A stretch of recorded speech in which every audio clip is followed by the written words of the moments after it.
Minun haku olisi, että saataisiin myöskin tänne haja-asutusalueelle pakolaisia. Kysyn vaan, että onko tasa-arvoista, kun saa lukea lehdistä, kuinka kansallissosialistiveljet suurimmissa asutuskeskuksissa pitävät hauskaa neekereiden kustannuksella.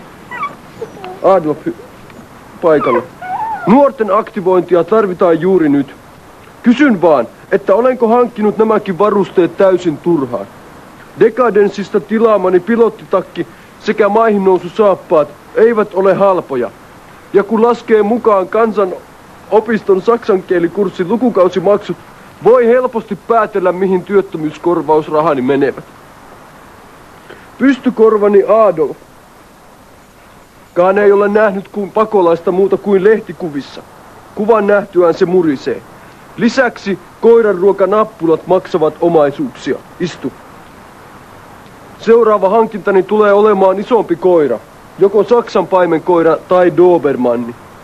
Olisin tyytyväinen yhdestäkin somaliperheestä. Täällä Korpilammella ei ole edes homoja kiusattavana. Kysymys kuuluukin. Ovatko suurten asutuskeskusten skinit paremmassa asemassa kuin me haja-asutusalueiden natsit? Mitä tekisit, jos saisit pakolaisia tänne Korpilammelle? Ajaisin ne pois.